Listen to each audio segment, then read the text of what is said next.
السلام علیکم ورحمۃ اللہ وبرکاتہ۔ جی آج ہمارا دوسرا لیکچر اصول الثلاثہ کا، اور تھوڑا سا پچھلے لیکچر کا ریکیپ لے لیتے ہیں کہ اس میں ہم نے کیا پڑھا۔ اس میں سب سے پہلے تو ہم نے کتاب کا اور مصنف رحمہ اللہ کا تعارف پڑھا، اور کتاب کا نام، مکمل نام الاصول الثلاثہ وادلتها، اور پھر اس کے بعد 4 مسائل جن کا جاننا، جن کا علم حاصل کرنا ہم پر واجب ہے۔ اس میں سب سے پہلا مسئلہ علم میں 3 چیزیں تھیں: معرفت اللہ، معرفت النبی اور معرفت دین الاسلام، یعنی اللہ کی پہچان، نبی صلی اللہ علیہ وسلم کی پہچان اور دین اسلام کی پہچان۔ دوسرا مسئلہ تھا اس پر عمل، پھر تیسرا تھا اس کی طرف دعوت دینا، اور چوتھا تھا کہ اگر کوئی تکلیف آئے تو اس پر صبر کرنا۔ اب آج کا جو لیکچر ہے نا، اس میں یہ جو علم کی ڈیفینیشن میں تھا معرفت اللہ، تو ہم معرفت اللہ آج پڑھیں گے۔ آج کا پورا لیکچر اسی پہ ہوگا انشاءاللہ۔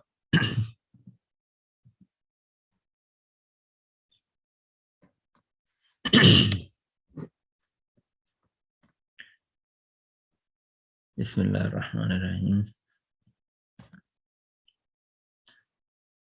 اچھا، یہاں سے آپ کو چلے پہلے پڑھ لیتے ہیں۔ مصنف رحمہ اللہ فرماتے ہیں فَإِذَا قِيلَ لَكَ، جب تجھ سے کہا جائے یا جب تجھ سے پوچھا جائے، مَا الْأُصُولُ الثَّلَاثَةُ الَّتِي يَجِبُ عَلَى الْإِنسَانِ مَعْرِفَتُهَا، کہ وہ کون سے 3 اصول ہیں کہ جن کی معرفت انسان پر واجب ہے، جن کا پہچاننا، جن کا جاننا انسان پر واجب ہے۔ فَقُلْ، تو تم کہو، معرفت العبد ربہ، بندے کا اپنے رب کو جاننا، یا بندے کی اپنے رب کی معرفت، ودینہ، اور اپنے دین کی معرفت، ونبیہ، اور اپنے نبی محمد صلی اللہ علیہ وسلم، نبی محمد صلی اللہ علیہ وسلم کی معرفت۔ اچھا، اس سے آپ کے ذہن میں کوئی سینیریو آ رہا ہے کہ یہ جو 3 چیزیں ہیں یہ کس چیز سے ریلیٹڈ ہے؟ جو بندہ بتانا چاہے چیٹ میں یا ویسے وائس میں بتا دیں۔ ان 3 چیزوں سے مطلب یہ کس چیز سے ان کا ریلیشن؟ جی بالکل درست، بارک اللہ فیک، ماشاءاللہ سبھی کے جواب آ رہے ہیں۔ ہاں جی، ان کا تعلق قبر سے ہے، کہ جب قبر میں سوال ہوتے ہیں، یہ 3 سوال ہوتے ہیں، تو ان میں سے پہلا سوال یہ ہے کہ من ربک، کہ تیرا رب کون ہے، اور پھر ومن نبیک، تیرا نبی کون ہے، وما دینک، اور تیرا دین کیا ہے۔ تو یہ وہ 3 سوال ہیں جس پر مصنف رحمہ اللہ نے یہ کتاب لکھی ہے۔ تو سب سے پہلا جو سوال ہے معرفت، مطلب کہ من ربک، تیرا رب کون ہے، تو وہی آج ہم پڑھنے جا رہے ہیں، معرفت رب، کہ رب کی پہچان کیا ہے۔ الاصل الاول معرفت الرب، سب سے پہلی اصل جو ہے 3 اصول میں سے، وہ ہے معرفت الرب کی پہچان۔ فَإِذَا قِيلَ لَكَ، تب تجھ سے کہا جائے، من ربک، کہ تیرا رب کون ہے، فقل، تو کیا جواب دینا آپ نے؟ تو کہے ربی اللہ، کہ میرا رب اللہ ہے، الذی ربانی، میرا رب وہ اللہ ہے جس نے مجھے پالا، میری پرورش کی، وربا جمیع العالمین بنعمہ، اور میرا رب وہ ہے کہ جس نے تمام جہانوں کو پالا، تمام جہانوں کی پرورش کی، بنعمہ، اپنی نعمتوں کے ساتھ۔ اچھا، یہاں پہ یہ جو رب ہے نا، رب کا لفظ یہاں پہ ہم نے اس کا معنی پرورش کیا ہے، لیکن یہ بڑا جامع لفظ ہے۔ یعنی یہ کہہ لیں کہ آپ کی تخلیق سے، آپ سے پیدا ہونے سے، آپ کو پہلے سانس لینے سے لے کر موت تک، پھر اس کے بعد حیات تک، یہ اس ساری پروسیس پہ کہہ لیں، آپ کی ساری زندگی، موت و حیات، ہر چیز پر اس کا جو ہے وہ اس کا احاطہ کیے ہوا ہے۔ رب کی جو صفت ہے، رب العالمین کی، اللہ کی جو صفت رب ہے، یہ رب کا لفظ جو ہے نا، قدیم عرب میں جو ہے یہ آقاؤں کے لیے بھی استعمال ہوتا تھا، یعنی جو غلام اور لونڈی ہوتے تھے نا، تو جو ان کا کوئی مالک بندہ ہوتا تھا یا عورت ہوتی تھی، تو ان کے لیے رب کا لفظ استعمال ہوتا تھا۔ جیسے حدیث میں آتا ہے، حدیث جبریل میں، قیامت کی نشانیوں میں سے رسول اللہ صلی اللہ علیہ وسلم فرمایا ان تلد الامۃ ربتہا، کہ قیامت کی نشانیوں میں سے ایک نشانی یہ ہے کہ جو باندی ہے، جو لونڈی ہے، ان تلد الامۃ ربتہا، کہ لونڈی اپنے مالک کو جنم دے گی، اپنے آقا کو۔ تو وہاں پہ رب کا معنی آقا، مالک، تو اس میں بھی یہی آتا ہے، کیونکہ اس کی ساری کفالت کا ذمہ سارا اس کا مالک وہی ہوتا ہے، اس کی پرورش وہ کر رہا ہوتا ہے، اس کی دیکھ بھال وہ کر رہا ہوتا ہے، اس کا ذمہ اس کے ہاتھ ہوتا ہے تو اس لیے جو ہے وہ اسے رب کہا جاتا ہے۔ تو یہاں پہ بھی رب العالمین کے لیے رب کا لفظ استعمال ہوا ہے۔ تو رب سے مراد پرورش کرنے والا، یعنی تمام نعمتیں جو ہمیں عطا کی جا رہی ہیں نا، اس میں اللہ کی صفت رب موجود ہے۔ آگے کیا ہے؟ وہ معبودی، اور وہی میرا معبود ہے، یعنی میں اسی کی عبادت کرتا ہوں۔ لیس لی معبود سواہ، اس کے علاوہ کوئی میرا معبود نہیں۔ والدلیل قولہ تعالی، اور اس پر اللہ کا فرمان ہے، اس پر دلیل جو ہے وہ اللہ کا فرمان ہے۔ الحمدللہ رب العالمین، تمام تعریفیں اللہ کے لیے جو تمام جہانوں کا رب ہے، رب العالمین، تمام جہانوں کا رب ہے۔ اچھا، یہاں پہ نا اس کی تفسیر یا اس کی شرح جو ہے انہوں نے بیان کی ہے کہ الحمدللہ رب العالمین کا کیا مطلب ہے؟ وَكُلُّ مَنْ سَوِيَ اللَّهِ عَالَمٌ، کہ دو چیزیں ہیں، ایک رب ہے اور ایک عالم ہے۔ تو انہوں نے بتایا کہ وَكُلُّ مَنْ سَوِيَ اللَّهِ، اللہ کے علاوہ ہر چیز عالم ہے۔ عالم میں کیا آتا ہے؟ کائنات ہے، تمام قسم کی مخلوقات، کائنات، یہ سب اللہ کے علاوہ جو بھی کچھ ہے، فرشتے ہیں، جتنی مخلوقات ہیں، انسان ہے، باقی کائنات جتنی وسیع سے وسیع تر کائنات، سارا قصور اللہ کے علاوہ عالم ہے۔ وَأَنَا وَاحِدٌ مِّن ذَلِكَ الْعَالِمِ، اور میں اس عالم میں سے ایک ہوں، یعنی کہ ہم جو ہیں وہ عالم میں سے ہی ہیں۔ اچھا، اس پر نا انڈیا سے ہے شیخ جلال الدین قاسمی حافظہ اللہ، بہت بڑے عالم ہیں، تو وہ فرماتے ہیں کہ رب العالمین جو ہے نا، یہ یعنی پہلی آیت میں ہی اس بات کی دلیل ہے کہ رب العالمین اللہ جو ہے وہ عرش پر ہے۔ اب بہت سے باطل عقائد موجود ہیں کہ اس میں کہا جاتا ہے کہ اللہ جو ہے بالذات، اللہ فزیکلی جو ہے وہ ہر جگہ پہ موجود ہے، اللہ ذرے ذرے میں موجود ہے، مطلب یہ وحدت الوجود، وحدت الشجود، شہود، اور یہ حلول کا عقیدہ، تو یہ سارے جو ہیں باطل عقائد ہیں۔ جبکہ جو صحیح عقیدہ ہے اہل السنہ والجماعہ کا، جو عقیدہ ہے صحابہ کرام کا، جس پر اعتقاد تھا، رسول اللہ صلی اللہ علیہ وسلم کی حدیث سے جو ثابت ہے، وہ یہ ہے کہ رب العالمین عرش پر مستوی ہیں۔ عرش کیا ہے؟ کہ علماء کہتے ہیں کہ اللہ کی سب سے بڑی مخلوق جو ہے نا وہ عرش ہے، اللہ کا عرش ہے، 7 آسمان ہے، اس کے اوپر اللہ کا عرش ہے، اور اس پر اللہ مستوی ہے، اس پر اللہ براجمان ہے، اس کی کیفیت اللہ ہی جانتا ہے وہ ہم آگے پڑھیں گے اس کے بارے میں۔ رب العالمین یعنی اللہ عرش پر مستوی ہے، لیکن اللہ اپنی ذات اور اپنی قدرت کے اعتبار سے اس کا علم اور اس کی قدرت جو ہے وہ ہر چیز کا احاطہ کیے ہوئے ہے۔ یہ کہہ سکتے ہیں کہ اللہ بالعلم اور اللہ اپنی قدرت کے ساتھ ہر جگہ موجود ہے، لیکن اللہ بالذات وہ عرش پر موجود ہے۔ اس کی قرآن میں کتنے دلائل ہیں، اس کا ہم آگے پڑھیں گے۔ اچھا، وہ قاسمی صاحب کی آپ کو بتا رہا تھا کہ وہ فرماتے ہیں کہ رب العالمین نا، یعنی دو چیزیں ہیں، رب اور عالم۔ اب یہ اسے کہتے ہیں مضاف مضاف الیہ، یعنی جس میں عام طور پر اردو میں کہا جاتا ہے، جس میں کا کی کا لفظ آئے نا، اسے مضاف مضاف الیہ، یعنی کوئی کہے کہ یہ حذیفہ کی قلم ہے، تو حذیفہ الگ ہے اور قلم الگ ہے، یعنی حذیفہ قلم نہیں ہو سکتا اور قلم حذیفہ نہیں ہو سکتا۔ اس طرح یہ رب العالمین ہے. عالم رب نہیں ہو سکتا اور رب عالم نہیں ہو سکتا، کیونکہ اس کا ترجمہ یہ نا رب العالمین جہانوں کا رب ہے، تمام جہانوں کا رب ہے. تو جہانوں میں کیا ہے؟ کائنات ہے، مخلوقات، اللہ کے علاوہ باقی جو بھی چیزیں مخلوقات. تو قاسمی رحمۃ اللہ کہتے ہیں کہ تین باتیں یہاں پہ فرض کی جائیں کہ اللہ یا تو داخل عالم ہے بھئی، یا وہ عالم کے اندر ہے، یا پھر وہ خارج عالم ہے، یا پھر وہ خارج عالم سے باہر ہے، اور تیسری ہے نہ وہ داخل عالم ہے نہ وہ خارج عالم ہے. اب جو تیسری یہ بات ہے نا کہ وہ داخل عالم بھی نہیں ہے اور خارج عالم بھی نہیں ہے، تو اس بات کی تو سرے سے نفی کی جا سکتی ہے، کیونکہ اگر اس کو مانا جائے تو پھر تو رب العالمین کا انکار ہو جائے گا کہ رب العالمین ہے ہی نہیں، مانا اس کو چھوڑ دیں. اب دو جو باتیں ہیں نا، رب العالمین داخل عالم یا خارج، اس کا فیصلہ کیسے کیا جا سکتا ہے؟ اس کی دلیل قرآن کی سورت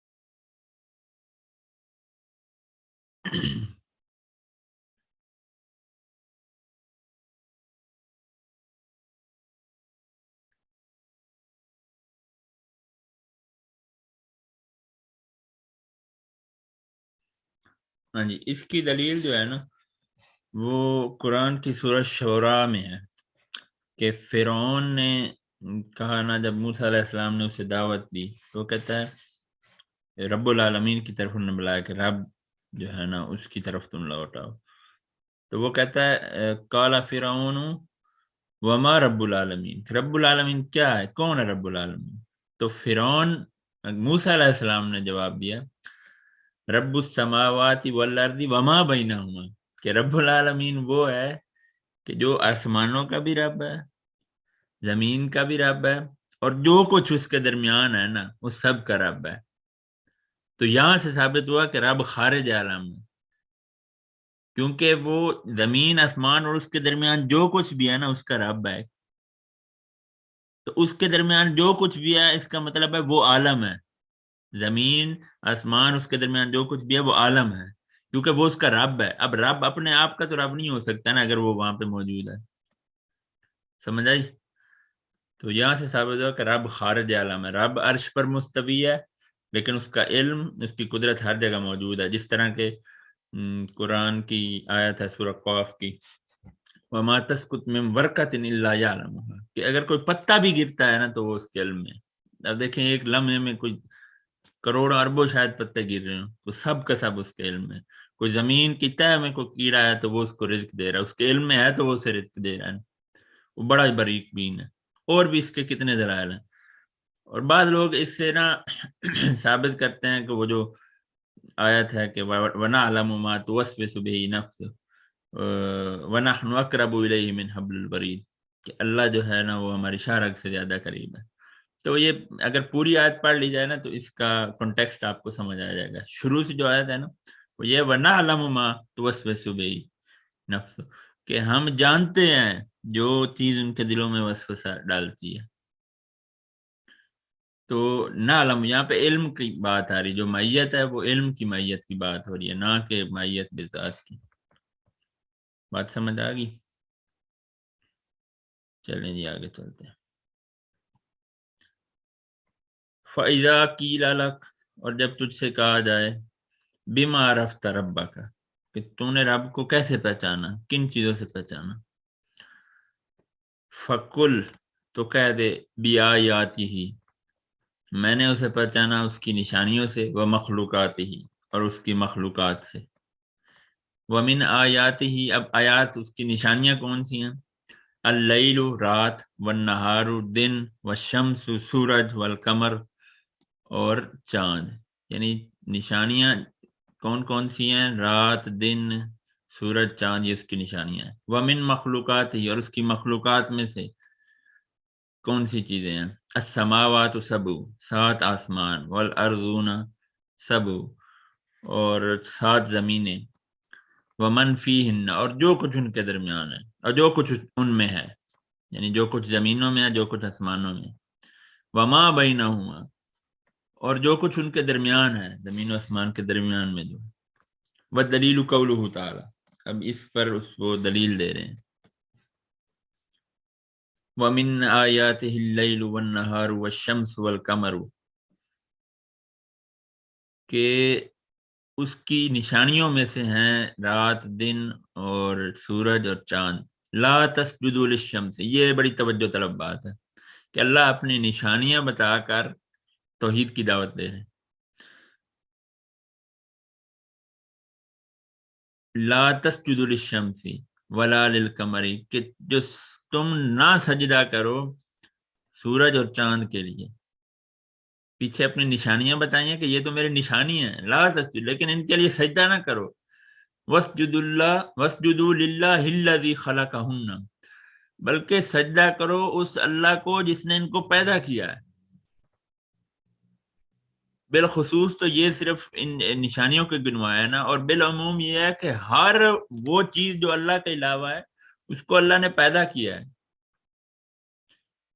تو اس کو نہ پیدا کرو۔ یعنی آج طرح طرح کی خرافات نکلی، لوگ اپنے جیسے بندوں کے قدموں پہ سجدے کر رہے ہیں، مرے ہوئے لوگوں کی قبروں پہ سجدے کیے جا رہے ہیں، ہر اس چیز کو سجدے کیے جا رہے ہیں جو مطلب ضعیف ہے، کمزور ہے، نہ کچھ دینے کی مالک ہے، نہ کچھ لینے کی مالک، نہ کوئی نفع کا مالک، نہ کوئی نقصان کا مالک، تو اس کو مت سجدہ کرو، جس نے اسے پیدا کیا، جس نے اسے تخلیق کیا، اسے سجدہ کرو، ان کنتم ایاہ تعبدون، اگر ہو تم صرف میری عبادت کرتے۔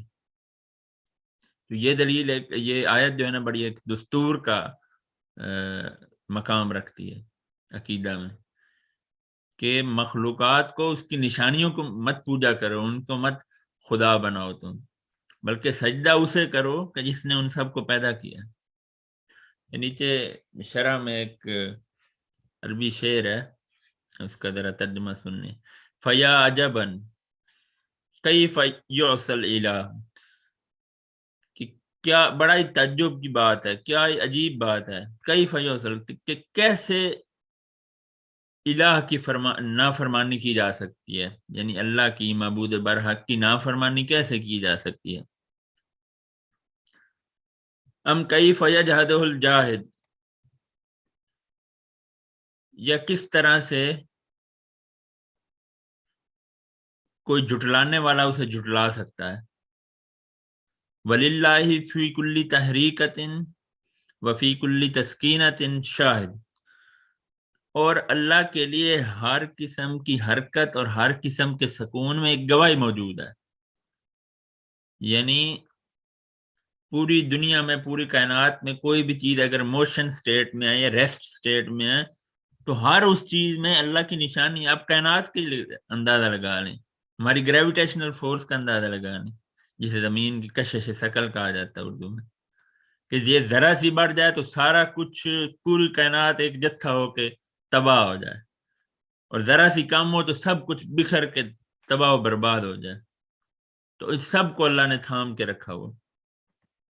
وفی کل شیء لہ آیۃ، اور ہر چیز میں اس کی نشانی ہے، تدل علی انہ واحد، اور ہر وہ چیز جس میں اس کی نشانی ہے وہ اس چیز پر دلالت کرتی ہے کہ وہ واحد ہے، وہ اکیلا ہے، کوئی اور اس کے علاوہ ہوتا تو قرآن میں آیات ہیں کہ فساد پر برپا ہو جاتا، ایک چاہتا کہ ایسا کرنا ہے کہ ایک چاہتا ہے۔ اچھا جی، پیچھے آیات کی جو دلیل آگے ہے مخلوقات کی، وقولہ تعالی ان ربکم اللہ الذی خلق السماوات والارض فی ستۃ ایام، کہ بے شک تمہارا رب وہ ہے جس نے زمین و آسمانوں کو 6 دنوں میں پیدا کیا، 6 ایام میں پیدا کیا، ثم استوی علی العرش، اور پھر وہ عرش پر مستوی ہو گیا۔ یہ وہ بات آگے جو ہم نے پچھلی سلائیڈ میں الحمدللہ بڑی ڈیٹیل کے ساتھ پڑھی ہے وقت لگا کے، پھر وہ عرش پر مستوی ہو گیا۔ یغشی اللیل النہار، اور وہ ڈھانپتا ہے رات سے دن کو، یطلبو حثیثاً، اور وہ اس کے پیچھے پیچھے آتا ہے، یعنی جو رات جو ہے دن کو ڈھانپ دیتی ہے، پھر دن اس کے پیچھے آ جاتا ہے تیزی سے. والشمس والقمر، اور سورج اور چاند، سورج اور چاند کو اس نے پیدا کیا. والنجوم، اور ستاروں کو، مسخرات بامرہ، جو اس کے امر سے، اس کے حکم سے مسخر ہیں. الا لہ الخلق والامر، بے شک ساری کی ساری جو ہے نا خلق اور امر، سارا کا ساری مخلوقات اور سارے کا سارا امر جو ہے وہ اسی کے لیے. تبارک اللہ رب العالمین، پاک ہے وہ ذات، پاک ہے اللہ جو تمام جہانوں کا رب ہے. ٹھیک ہے جی، سمجھ آ گئی. تو یہاں پہ رب العالمین، اس کی بھی ہم نے پیچھے بڑی ڈیٹیل میں کر دیا. العرش استوا، اس کی بھی قرآن میں 7 مرتبہ تو محکم طور پہ آیا نا، اس طرح مینشن بائی، مطلب بائی ورڈ مینشن ہوا کہ اللہ عرش پر مستوی ہے. اور اس کے علاوہ کئی ڈھیروں آیات ہیں جس میں اشارتاً بھی موجود ہے، جس طرح کی صورت ملک کی آیت ہے امنتم من فی السماوات، اور اس کے بعد کہ وہ یعنی اسی طرح یہ غالباً بنایا سورہ ملک کی امنتم من فی السماء، کہ کیا تم اس سے امن میں آ گئے کہ جو آسمانوں میں ہے. یعنی یہ دلیل ہے کہ اللہ جو ہے وہ آسمانوں میں. اچھا، اس پہ ایک اور دلیل ہے، رسول اللہ صلی اللہ علیہ وسلم کی حدیث ہے، یہ صحیح بخاری میں غالباً، یہ صحیح مسلم میں ہوگی شاید، صحیحین میں صحیح ہے. ایک صحابی تھے، وہ اپنی لونڈی کو آزاد کرنا چاہتے تھے. تو رسول اللہ صلی اللہ علیہ وسلم نے فرمایا کہ اسے میرے پاس لے آؤ. جب اسے لایا نا تو اسے پوچھا کہ این اللہ، اللہ کے نبی نے اس سے 2 سوال پوچھا. این اللہ، کہ اللہ کہاں ہے. یہ نہیں پوچھا اللہ کتنے ہیں، اللہ کون ہے، پوچھا این اللہ، اللہ کہاں ہے. تو اس نے کہا فی السماء، اللہ آسمانوں میں. پھر پوچھا مان آنا، کہا کہ میں کون ہوں. تو اس نے کہا انت رسول اللہ، کہ آپ اللہ کے رسول ہیں.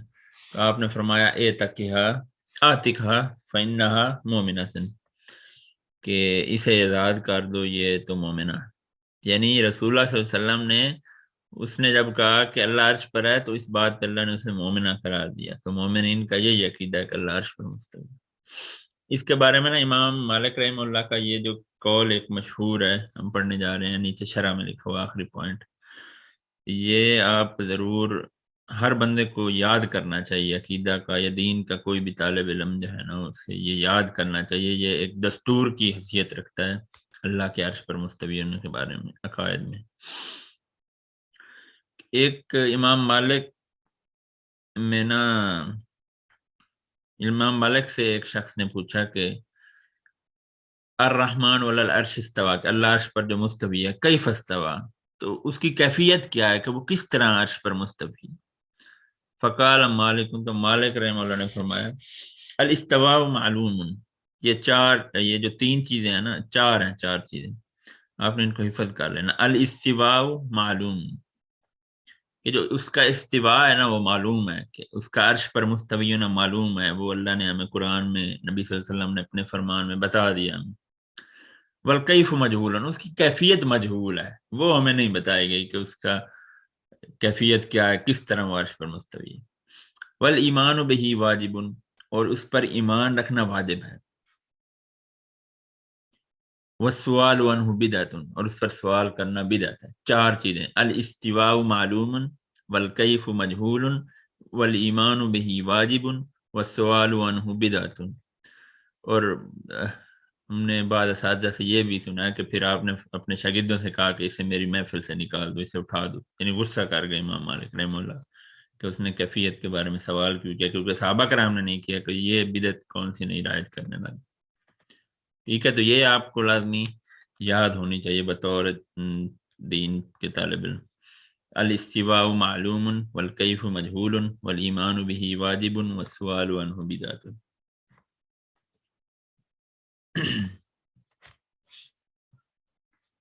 اچھا جی، آگے والرب هو المعبود، جو رب ہے نا وہی معبود ہے، یا جو معبود ہے وہی رب ہے. والدلیل قولہ تعالی، اور اس پر دلیل اللہ کا فرمان ہے. یہ سورہ بقرہ کی آیات ہے یا ایھا الناس اعبدوا ربکم الذی خلقکم، کہ اے لوگوں عبادت کرو اس رب کی جس نے تمہیں پیدا کیا۔ یعنی یہاں پہ جو توحید کی تین عموم اقسام ہیں، توحید الوہیت، توحید ربوبیت اور توحید اسماء و صفات، تو یہاں پہ توحید ربوبیت کا حوالہ دے کے توحید الوہیت کی دعوت دی جا رہی ہے۔ ربوبیت یہی ہے نا کہ مالک، رازق، خالق، مدبر جو ہے وہ اللہ ہے، ایک اللہ کو مانا جائے، اور توحید الوہیت یہ ہے الہ بمعنی معبود ہے، کہ عبادت صرف خالص اللہ کی جائے۔ تو یہاں پہ اللہ کے رب ہونے کا حوالہ دے کے اللہ کے الہ، اللہ کے معبود ہونے کی طرف دعوت دی جا رہی ہے، کہ اس نے تمہیں پیدا کیا اس لیے اس کی عبادت کرو، والذین من قبلکم، اور اس نے تم سے پہلوں کو بھی پیدا کیا، تمہارے باپ دادا آدم سے لے کر آج تک اسی نے ہی پیدا کیا تم، لعلکم تتقون، تاکہ تم پرہیزگار بن جاؤ، تقوی اختیار کرو۔ الذی جعل لکم الارض فراشا، اور وہی ہے جس نے زمین کو تمہارے لیے فرش بچھایا، بچھونا بنایا، والسماء بنا، اور زمین اور آسمان کو جو ہے وہ چھت بنا دیا تمہارے لیے، وَأَنزَلَ مِنَ السَّمَاءِ مَاءً، اور نازل کیا آسمان سے پانی کو، فَأَخْرَجَ بِهِ مِنَ الثَّمَرَاتِ رِزْقًا لَكُمْ، تو اس پانی کے ذریعے جو ہے وہ پھل نکلتے ہیں جو تمہارے لیے رزق ہیں۔ فَلَا تَجْعَلُوا لِلَّهِ اندادا، یہ ساری نعمتیں گنوا کے، ساری چیزیں گنوا کے پھر توحید الوہیت، فَلَا تَجْعَلُوا لِلَّهِ اندادا، اس کے علاوہ کسی کو نہ پکارو، کوئی شریک نہ اس کا بناؤ، اندادا شریک ٹھہرانا۔ وَأَنْتُمْ تعلمون، اور تم جانتے تو ہو۔ یہ اندازہ سے نا ایک حدیث میرے ذہن میں آ رہی ہے کہ کسی نے پوچھا رسول صلی اللہ علیہ وسلم سے کہ سب سے بڑا گناہ کیا ہے، تو آپ نے فرمایا ان تجعل للہ ندا وهو خلقک، کہ تو اللہ کے ساتھ کسی کو شریک ٹھہرائے حالانکہ اس نے تجھے پیدا کیا ہے۔ اچھا، یہ جو ہم نے پڑھا نا یا ایھا الناس اعبدوا، اس میں شرح میں بھی ہم نے اس کے نیچے ایک پوائنٹ لکھا ہے کہ امام اپنا صحابی جو ہیں عبداللہ بن عباس رضی اللہ عنہ، سیدنا عبداللہ بن عباس رضی اللہ عنہ، وہ فرماتے ہیں، انہیں مفسر قرآن بھی کہا جاتا ہے، ان کے لیے رسول اللہ صلی اللہ علیہ وسلم نے دعا بھی کی تھی، انہیں وہ فرماتے ہیں کہ جہاں پہ بھی عبد اللہ کا لفظ آیا ہے نا، تو اس کا معنی ہے وحید اللہ، کہ اکیلے اللہ کی توحید بیان کرو، اللہ کی توحید میں ایمان رکھو، اللہ کی یقین رکھو۔ عبد اللہ کا کیا مطلب ہے؟ وحید اللہ، کہ اکیلے اللہ کی عبادت کرو۔ یہ ان کا امام اپنا صحابی جو ہے سیدنا عبداللہ بن عباس رضی اللہ عنہ۔ اچھا، اس پر ابن کثیر رحمہ اللہ کا وہ جو ہے نا خالق اور معبود کے بارے میں بتا رہے ہیں، الخالق لہذه الاشیاء، ان تمام اشیاء کی جو خالق ہے، یعنی یہ جو زمین، آسمان اور پھر بارش اور پھل اور یہ ساری چیزیں جو ہیں، ان کا جو خالق ہے هو المستحق للعبادت، تو وہی مستحق ہے کہ اس کی عبادت کرتا ہے، مطلب وہ ڈیزرو کرتا ہے کہ اس کی عبادت کی جائے، جس نے ان سب چیزوں کو تمہیں دیا ہے نا، تو خالق وہی ہے، تو وہ عبادت کرتا ہے۔ تو یہاں پہ ابن کثیر رحمہ اللہ بھی توحید ربوبیت کا حوالہ دے کے توحید الوہیت جو ہے وہ ثابت کر رہے ہیں۔ ابن کثیر رحمہ اللہ مشہور مفسر مورخ گزرے ہیں، اور آپ کا پورا نام جو ہے اسماعیل بن عمر بن کثیر تھا، لقب عماد الدین تھا، اور آپ کی وفات 774 ہجری میں ہوئی، یعنی 8ویں صدی ہجری میں آپ کی وفات ہوئی، پیدا بھی تبھی ہوئے تھے۔ اور آپ کو پتا کہ ان کی تفاسیر میں سے سب سے مقبول تفسیر جو ہے اللہ نے ان کو شرف بخشا، جنہیں عام طور پہ تفسیر ابن کثیر بھی کہا جاتا ہے۔ اچھا، آگے ہیں عبادت کی اقسام، وانواع العبادہ، عبادت کی اقسام، ٹائپس آف عبادات۔ التی امر اللہ بہا مثلہ، کہ جن کا اللہ نے حکم دیا ہے، مثال کے طور پہ الاسلام والایمان والاحسان، یہ ساری عبادات کی اقسام۔ ومنہ الدعاء، اور ان میں سے پھر دعا بھی ہے، والخوف، اور خوف، والرجاء، اور امید، والتوکل، اور توکل، والرغبہ، والرہبہ، والخشوع، والخشیہ، والانابہ، والاستعانہ والاستعاذہ والاستغاثہ والذبح والنذر وغیر ذالک من، یہ ساری گنوا کے یہ میرے خیال میں کچھ 14 بن رہی ہیں. 1 2 3 4 5 6 7 8 9 10 11 12 13 14. ہاں جی 14. اسلام، ایمان اور احسان کے علاوہ یہ مزید 14 جو ہے نا انہوں نے گنوائی ہیں. وغیر ذالک من انواع، اور اس کے علاوہ بھی ہیں جو اللہ امر اللہ، جو اللہ نے جن کا حکم دیا. کلھا للہ تعالی، ساری کی ساری عبادات اللہ کی. والدلیل قولہ تعالی، اور اس پر دلیل اللہ کا فرمان ہے سورۃ جن کی آیت وَأَنَّ الْمَسَاجِدَ لِلَّهِ فَلَا تَدْعُوا مَعَ اللَّهِ أَحَدًا، کہ مسجدیں جو ہیں ساری کی ساری اللہ کے لیے ہیں، بس تم ان میں کسی اور کو نہ پکارو اللہ کے ساتھ. اچھا، مسجد کے بارے میں نا 2 قسم کی یعنی تعریفات کی. ایک تو مسجد ہے جسے ہم مسجد سمجھتے ہیں جہاں ہم نماز جا کے پڑھتے ہیں. دوسرا بعض لوگ یہ بھی کہتے ہیں کہ بعض علماء کہ اس سے مراد سجدے کی جگہ ہیں، یعنی جو جسمانی اعضاء ہیں نا جن پہ ہم سجدہ کرتے ہیں، ہاتھ، یہ چہرے کی ہڈی، یہ گھٹنے، یعنی یہ جو سجدے کے اعضاء ہیں، تو یعنی سجدہ جو ہے وہ اللہ کے علاوہ کسی کو نہ کیا جائے. اور عبادت کی جو مختلف تعریفات کی گئی ہیں اس میں ایک جو جامع تعریف ہے ابن تیمیہ رحمہ اللہ کی، یہ نیچے شرح والے خانے میں ہم دیکھتے ہیں. العبادہ یا اسم جامع، کہ یہ جامع اسم ہے لکل ما یحبہ اللہ ویرضا، کہ ہر وہ شے جس سے اللہ نے پسند کیا اور اس پر وہ راضی ہوا، من الاقوالی والافعالی، قول میں اور فعل میں، یعنی کہ آپ کے قول میں آپ جو بولتے ہیں، والافعال اور آپ جو عمل کرتے ہیں، الظاہرۃ والباطنہ، ظاہری اور باطنی طور پہ. عبادت کیا ہے کہ ظاہری اور باطنی طور پر آپ کا ہر وہ قول اور آپ کا ہر وہ فعل، ہر وہ عمل جسے اللہ نے پسند کیا اور جس پر اللہ راضی ہوا، تو وہ عبادت ہے. ٹھیک ہے. اور آگے یہ جو ہم نے اوپر 14 قسمیں پڑھی ہیں نا، ہر ایک کی ڈیٹیل آگے آ رہی ہے، ہم انشاءاللہ اس کو آگے پڑھیں گے، ادھر آپ کو پریشان ہونے کی ضرورت نہیں. اچھا جی، آگے ہے فمن صرف منہا شیئا لغیر اللہ، تو یہ جو اوپر ساری قسمیں گنوائی ہیں نا، تو ان میں سے کسی نے بھی کوئی ایک بھی صرف کی نا اللہ کے علاوہ، فہو مشرک کافر، تو وہ مشرک ہے، کافر ہے. والدلیل قولہ تعالی، اس پر سورہ مومنین کی آیت جو ہے وہ دلیل کے طور پر لایا مصنف رحمہ اللہ. وَمَن يَدْعُ مَعَ اللَّهِ إِلَٰهًا آخَرَ، تو جو کوئی پکارے گا اللہ کے علاوہ کسی اور الہ کو، لا برہان، اس کے لیے کوئی برہان نہیں، کوئی دلیل نہیں، بہی فإنما حسابہ عند ربہ، اور بے شک اس کا حساب رب کے ہاں، اللہ کے ہاں. انہ لا یفلح الکافرون، اور بے شک کافر جو ہیں وہ کامیاب ہونے والے نہیں ہیں.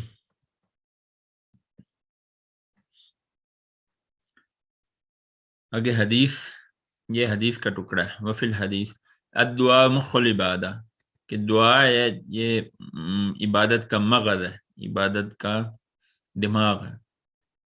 دعا یعنی پکارنا جو ہے، اصل دعا میں، عبادت میں ہے ہی پکارنا. والدلیل قولہ تعالی، اور اس پر دلیل اللہ کا فرمان وقال ربکم ادعونی استجب لکم، اور تمہارے رب نے کہا کہ مجھے پکارے، استجب لکم، میں جواب دوں گا، تمہیں قبول کروں گا. ان الذین یستکبرون، اور بے شک وہ لوگ جو تکبر کرتے ہیں، ان عبادتی، میری عبادت سے، سیدخلون جہنم داخرین، تو ان قریب وہ داخل ہوں گے جہنم میں، داخرین، تتکارے ہوئے. تو پیچھے کہا کہ ادعونی، پکارو، اور آگے کہا دیا ان عبادتی، یعنی پکارنا ہی عبادت ہے. تو یہاں سے مصنف رحمہ اللہ نے ثابت کر دیا کہ جو کسی کو پکارنا ہے نا وہ عبادت ہی ہے. ودلیل الخوف، خوف کی دلیل فلا تخافوہم وخافونی، تو تم ان کا خوف نہ کرو، وخافونی، میرا خوف کرو، ان کنتم، اگر تم میرے مومن. مومن کے دل میں اللہ کے علاوہ کسی کا خوف نہیں ہوتا. تمام لا الہ الا اللہ جو ہے نا، تمام طرح کے خوف سے آپ کو آزاد کر دیتا ہے، خالص اللہ کا خوف ہونا چاہیے. کسی اور کا اس طرح سے خوف رکھنا جس طرح کہ اللہ سے خوف کیا جاتا ہے، تو یہ شرک میں آئے گا۔ ودلیل الرجا، رجا کہتے ہیں امید کو، امید لگانا۔ قولہ تعالیٰ، اس پر اللہ کا فرمان ہے، فمن کان یرجو لقاء ربہ، تو پس جو کوئی امید رکھتے ہیں، جو کوئی امید رکھے گا لقاء رب، اپنے رب سے ملاقات کی، فلیعمل عملا صالحا، اور وہ عمل کرتا ہے نیک، ولا یشرک بعبادت ربہ احدا، اور وہ شرک نہیں کرتا بعبادت ہی، اس کی عبادت میں، رب احدا، جو اس کا رب ہے، احد، واحد، ایک ہے۔ یعنی جو کوئی اللہ سے ملاقات کا یقین رکھتا ہے نا، امید رکھتا ہے، تو وہ نیک عمل کرتا ہے اور اس کے ساتھ کسی کو شریک نہیں ٹھہراتا، تو امید خالص اللہ سے رکھنی چاہیے۔ ودلیل التوکل، اگلی جو قسم ہے توکل کی، توکل کس پہ رکھا جائے، وہ اللہ فتوکلوا ان کنتم، جو مومن ہے نا وہ اللہ پہ توکل کرتے ہیں۔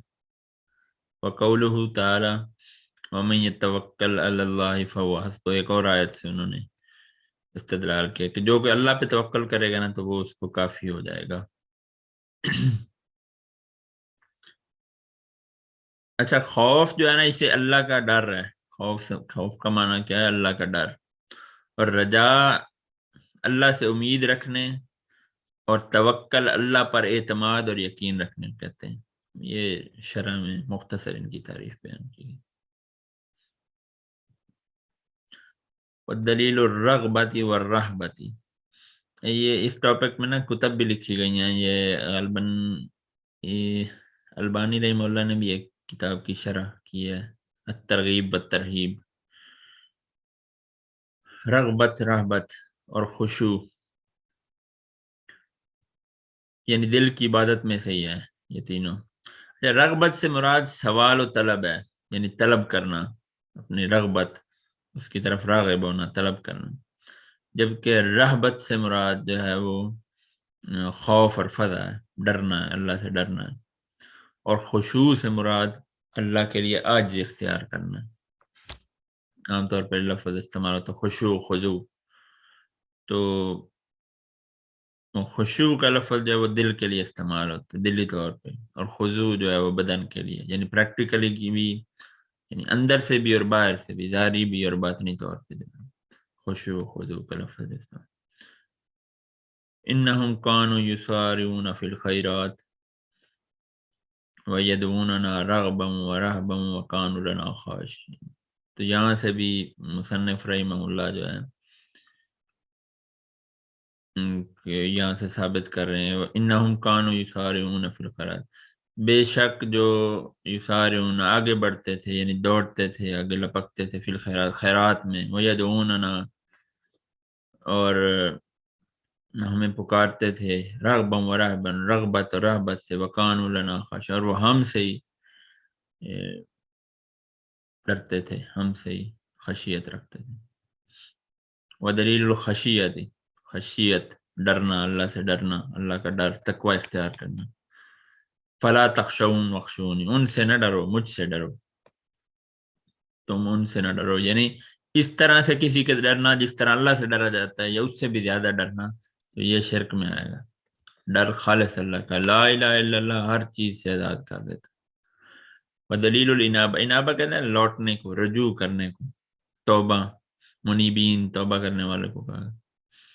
قولہ تعالیٰ وَأُنِیبُوا إِلَىٰ رَبِّكُمْ وَاسْلِمُوا، اور لوٹو، رجوع کرو اپنے رب کی طرف، واسلموا، اور اسلام لے آؤ، یعنی واسلموا لہ، اور اس کے لیے سر تسلیم خم کر دو۔ ودلیل استعانہ، استعانہ جو ہے یہ مدد سے ہے، مدد طلب کرنا، جیسے سورہ فاتحہ کی آیت ہے ایاک نعبد و ایاک نستعین، ہم تجھ ہی سے مدد مانگتے ہیں، جو آخری ٹکڑا و ایاک نستعین۔ وفی الحدیث، یہ حدیث جو ہے نا عبداللہ بن عباس رضی اللہ عنہ کے بارے میں کہ رسول نے فرمایا یا غلام، اے بچے، یہ حدیث کا ایک اور بھی ٹکڑا ہے، تو اس میں سے ایک ٹکڑا یہ ہے وَإِذِ اسْتَعَنْتَ فَاسْتَعِنْ بِاللَّهِ، بس اگر تم مدد طلب کرے تو اللہ سے ہی مدد طلب کر، اللہ سے ہی مانگ۔ ودلیل الاستعاذہ، استعاذہ کہتے ہیں پناہ میں آنا، جیسے تعوذ ہم پڑھتے ہیں اعوذ باللہ من الشیطان الرجیم، تو اسی سے استعاذہ۔ وقولہ تعالیٰ، اس پر سورہ الناس اور سورہ فلق کی جو ہے آیات، قل اعوذ برب الفلق، کہہ دے کہ میں پناہ میں آتا ہوں فلک کے رب سے، فلک کے رب کی۔ وقل اعوذ برب الناس، میں پناہ میں آتا ہوں لوگوں کے رب کی۔ والدلیل الاستغاثہ، استغاثہ جو ہے نا، اگر آپ کسی کا عدالت سے کوئی کام وغیرہ پڑا ہے تو اس میں بھی ایک ٹرم استغاثہ، وہ آخری اپیل جو ہوتی ہے نا، بڑی زور لگا کے کی جاتی ہے، فریاد کی جاتی ہے، اسے استغاثہ کہا جاتا ہے، پریشانی تنگی کی حالت میں مدد طلب کرنے کو۔ تو سورہ انفال کی آیت، یہ آیات جب یہ غزوہ بدر کے سینیریو میں نازل ہوئی تھی، اذ تستغیثون ربکم فاستجاب لکم، کہ جب تم فریاد کر رہے تھے، جیسے حدیث میں آتا ہے کہ رسول اللہ صلی اللہ علیہ وسلم اتنی دعا کی کہ آپ کی جو چادر تھی نا پیچھے سے وہ گر گئی، اتنا زور سے، یعنی اتنا گڑ گڑا کہ اللہ سے آپ نے دعا کی، جب کہا تھا کہ اللہ اگر یہ جو ہے گروہ، یہ جماعت اگر ہو گئی، ختم ہو گئی، انطلق هذه العصابہ لن تعبد فی الارض، اس طرح سے حدیث الفاظ بول رہے ہیں۔ مفہوم اس کا یہ ہے کہ آپ نے فرمایا بدر کے دن کہ اگر آج یہ جماعت ختم ہو گئی نا تو قیامت تک تیری عبادت کرنے والا کوئی نہیں بچے گا۔ تو یہ استغاثہ کیا آپ نے، تستغیثون ربکم فاستجاب لکم انی ممدکم من الملائکۃ مردفین، کہ جب آپ استغاثہ کر رہے تھے، فریاد کر رہے تھے، تو ہم نے جواب دیا، ہم نے قبول کر لیا آپ سے وہ استغاثہ، آپ کی دعا قبول کر لی اور فرشتوں سے مدد کی جو ایک دوسرے کے پیچھے آنے والے۔ ودلیل الذبح، ذبح کرنا، ذبح کرنا جو ہے نا یہ خالص اللہ کے لیے۔ آج آپ دیکھتے ہیں طرح طرح کے آستانوں پہ، قدموں میں، اپنے جیسے لوگوں بندوں کے قدموں جو ہے، جو ان کے لیے ان کے نام پہ، غیر اللہ کے نام پہ قربانیاں کی جا رہی ہیں، تو یہ شرک میں آتا ہے۔ تو یہ اوپر جو ہے وہ آیات سورہ نام کی ہیں، اس میں ہم صرف وہ پڑھتے ہیں جو اس کے ریلیٹڈ ہے۔ قل ان صلاتی و نسکی، کہہ دے کہ بے شک میری نماز اور میری قربانی، و محیای و ماتی، اور میرا زندہ رہنا اور میرا مرنا، للہ رب العالمین، اللہ کے لیے جو تمام جانوں کا، پھر وہی رب العالمین ہے، لا شریک لہ، اس کا کوئی شریک ہے نا، وبذالک امرت، اور اسی کا مجھے حکم دیا گیا ہے، وانا اول المسلم، اور میں سب سے پہلے مسلمان ہوں۔ ومن السنتی، اور حدیث میں سے، سنت میں سے دلیل ہے، لعن اللہ من ذبح لغیر اللہ، اللہ لعنت کرتا ہے، اللہ نے لعنت کی کہ جو اللہ کے علاوہ کسی کے لیے ذبح کرے، تو غیر اللہ کے لیے نظر و نیاز ذبح کرنا یہ جو ہے یہ حرام ہے، یہ شرک میں ہے۔ ودلیل النظر، اور نظر کی، جو ہم نظر مانتے ہیں، اس کی دلیل، تو مومنین کیا کرتے ہیں، یوفون بالنظر، اپنی نظر پوری کرتے ہیں۔ نظر ایسے ہے کہ کسی چیز کو اپنے اوپر واجب کر لینا جو کہ واجب نہ ہو، تو اسے نظر کہا جاتا ہے۔ وہ یخافون، اور خوف رکھتے ہیں، یوم کان شرہ مستطیرا، اس دن کا خوف رکھتے ہیں کہ جو کہ بڑا تباہی والا دن ہے، یعنی قیامت کے دن کا وہ خوف رکھتے ہیں۔ تو یہ آج الحمدللہ ہماری دوسرا لیکچر مکمل ہو گیا، اور کوئی سوال ہو تو آپ گروپ میں بھیج دیا کریں، 1 گھنٹے کے لیے ہم کھولتے ہیں گروپ لیکچر کے بعد، اور انشاءاللہ کوشش کریں گے جلد یہ لیکچر اپلوڈ بھی کر دیں، پھر انشاءاللہ کل ملیں گے اگلی کلاس میں، وقت سے تشریف لایا کریں۔ السلام علیکم ورحمۃ اللہ۔